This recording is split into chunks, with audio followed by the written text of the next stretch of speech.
Against Fundamentalism. It's 25 years since the Salman Rushdie affair, when Women Against Fundamentalism, a diverse group of women, was formed. And so, Sukhwant, you're just going to talk about some of the issues that's raised for you. So, I mean, before I start, very impressed with Sunny's ability to just sort of speak her thoughts, but like a true sociologist perhaps, and not a creative writer, I've written all of mine down, so I'm going to be reading mine out a bit.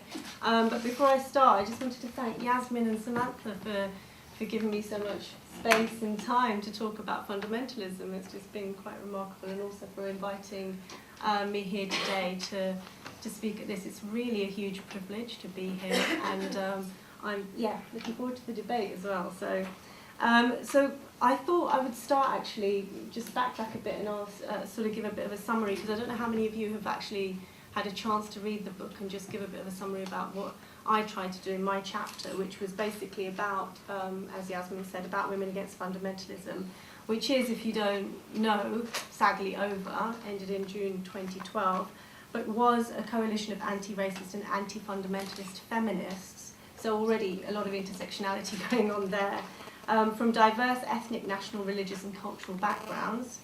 And sadly, WAF no longer exists, and perhaps we can talk a bit about the emotional labour and the physical labour that is involved in trying to face in many different directions at the same time. But my piece in the book, I've tried to reflect on some of the kind of challenges that WAF faced in trying to activate intersectional politics. That of being feminist, anti-racist, anti-fundamentalist, and also to try and locate an anti-fundamentalist politics within a left and civil liberties frame. And for me, that's always been a really important framework for my own politics and political activism.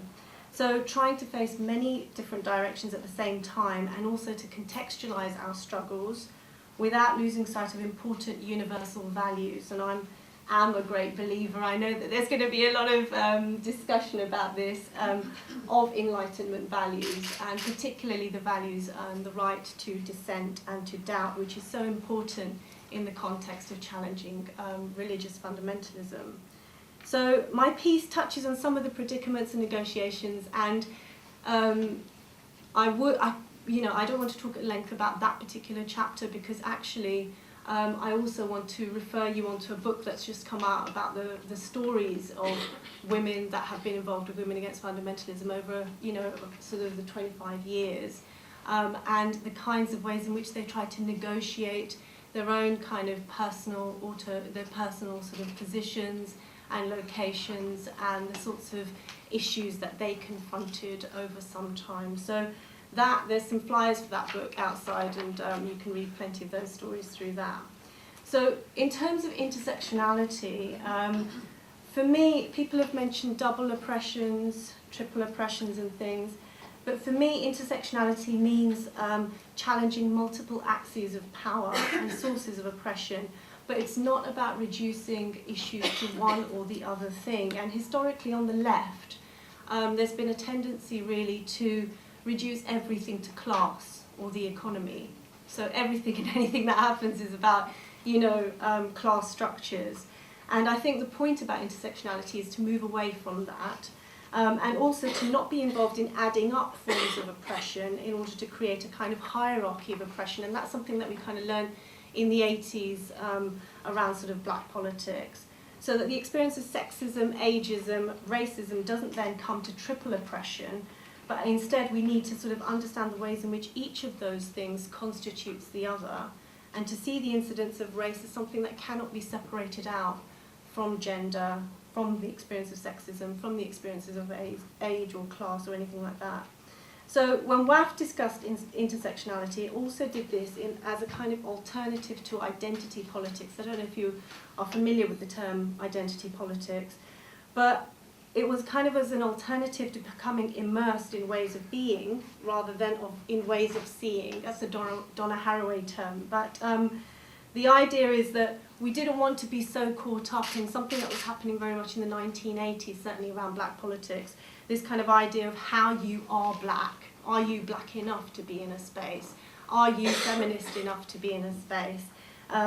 what does it mean to be gay or look gay in order to be in a gay space, and being overly concerned really with policing the boundaries of particular groups. Instead, what we wanted to do in this kind of solidarity politics was to face outwards, build solidarities and try to understand how one can challenge the interrelation of multiple structures of power. And as feminists, we raise concerns about how identity positions can also work against women, pushing them out of negotiations and silencing difficult questions on the basis of accusations of inauthenticity. Some of you may have come across those sorts of accusations, by depicting them as illegitimate representatives of a particular community, of a particular religion, and of a particular culture. So by way of example, I want to turn to actually what Huma talked about earlier, which is the sort of Rotherham stuff that's come out, and it's particularly pertinent now, and it's important, I think, to talk about it. And I hope this is something that we will come back to in the discussion, because this is also an area that I have lots of questions about, that sort of troubles me. That's one of the things that troubles me at night. I think that the sort of recent revelations about the extent of sexual exploitation of young, predominantly white girls by predominantly Asian men in Rotherham speaks volumes to intersectionality. And people have come at this issue from different angles. So some, like the UKIP councillors out there in Rotherham, are caught up with arguments about the local Labour Party. The Daily Mail is predictably, unfortunately, preoccupied with the ethnicity of the perpetrators. Some anti-racist responses have focused on sort of critiquing the orientalising gaze of those kind of media projections of Asian men that enable sort of an easy slide into thinking that all those Asian convictions suggest that all Asian men have something inherently going on with them, that they are somehow prone to sexual abuse. Still, others working in the field of child sexual exploitation and violence against women have been concerned to make sure that other aspects of child sexual exploitation, and Huma referred to one of them in terms of, the experiences of BME women, are not sort of glossed over with this focus on this one particular mode or model of CSE. And I think those latter two concerns, the orientalising gaze and not kind of trying to gloss over what else is happening around child sexual exploitation, are important, really important issues. And I can understand where people are coming from when they kind of want to make those points. But I think an intersectional analysis can do more. I think it must do more. And we must take care not to deny the experiences of young white women at the heart of these allegations by averting our gaze from their experience. An intersectional analysis might lead us to think more about the layers of complicity, because it's not one layer. There are many things going on with these cases. So men working through established Asian networks, police corruption, the history of ethnic minority vote banks within the Labour Party, the BNP and UKIP sitting on the doorstep and the Labour Party being very, very aware of that. And of course, very basic sexist views of frontline workers that decided not to take girls seriously because they believed them to have consented, and that when they drink, they are undeserving of police protection or of social or statutory services protection. So there's many layers there. There are these many layers that silenced and denied the claims of young white women. And there is a paradox of whiteness that I think is, again, something that continues to trouble me. And that's at the heart of the issue. And it's, the paradox is kind of shaped by the sort of the desire for whiteness. And I think Sunny and Hina Ali talk about this in their chapters in the book in terms of skin colour and the importance of skin colour and sort of ways of being white, and simultaneously to despise whiteness. So there's those kind of multiple layers of complicity, and I think that we need to kind of unpick those. It's about age. It can't be reduced. I think somebody in the press talked about it as being largely about class, that actually this is about, I think it was either Owen Jones or it was Suzanne Moore, talking about that actually this is about white working class, one of those, I can't remember. Talking about those as kind of class issues, and I think we need to kind of unpick the multiple layers of complicity. It's about age, it is about class, it is also about gender, and it's also about race, and you can't take those things apart. And whiteness is not just a descriptor, and it matters for us as black women. I define as black because I come from that sort of old school anti-racist feminism of seeing, you know, the kind of importance in unity amongst African and Asian women in challenging racism and structures of power.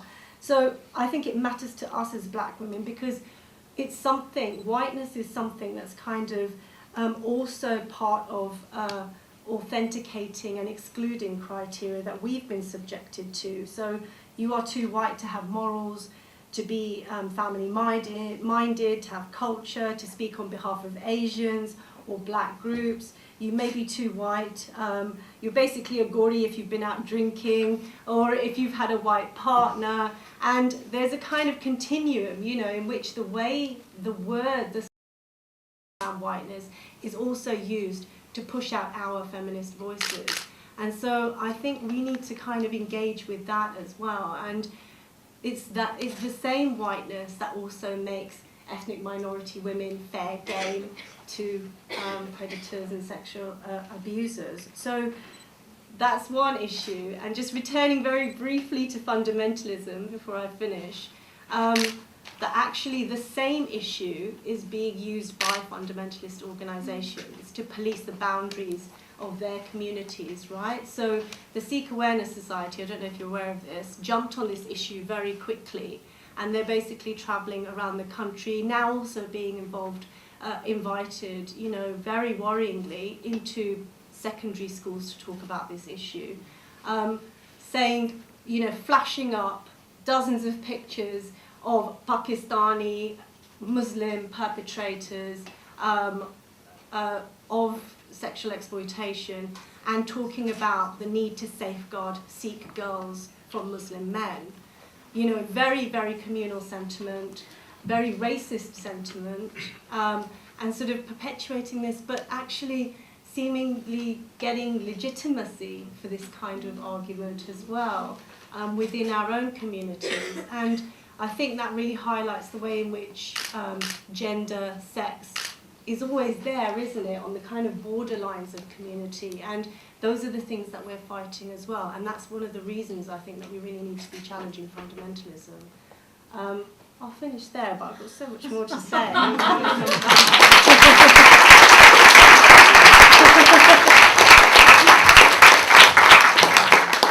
Wow, Complicity really sort of took the lid off there, lots of things. So, political blackness, some of us are old enough to remember that and what that meant.